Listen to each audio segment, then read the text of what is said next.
सुरक्षित और समृद्ध भविष्य के लिए जल आत्मनिर्भरता बेहद महत्वपूर्ण। देश में जल संरक्षण के लिए प्रधानमंत्री ने किए भगीरथी प्रयास। मुख्यमंत्री भजनलाल शर्मा 2047 तक भारत को जल सुरक्षित राष्ट्र बनाना हमारा विजन।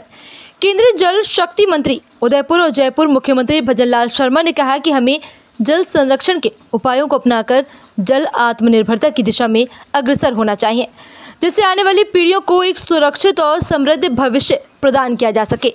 उन्होंने कहा कि जल आत्मनिर्भरता के लक्ष्य को प्राप्त करने के लिए हमें एक सुव्यवस्थित रोड मैप की आवश्यकता है, जिसमें कृषि तथा शहरी जल प्रबंधन और तकनीकी नवाचार जैसे प्रमुख पहलुओं का समावेश हो।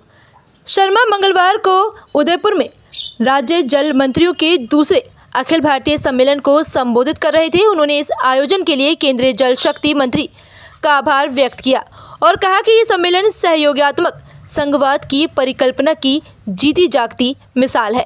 उन्होंने कहा कि हमारी संवैधानिक व्यवस्था में जल राज्यों को एक विषय है, लेकिन प्रधानमंत्री के अथक प्रयासों से जल राज्यों के बीच समन्वय और सहयोग का विषय बन गया है। का अधिकतम उपयोग करके इस दिशा में बड़ा सुधार किया जा सकता है। राजस्थान जैसे शुष्क प्रदेश में जहाँ जल की उपलब्धता सीमित है, सूक्ष्म सिंचाई प्रणाली अत्यंत प्रभावी सिद्ध हो रही है।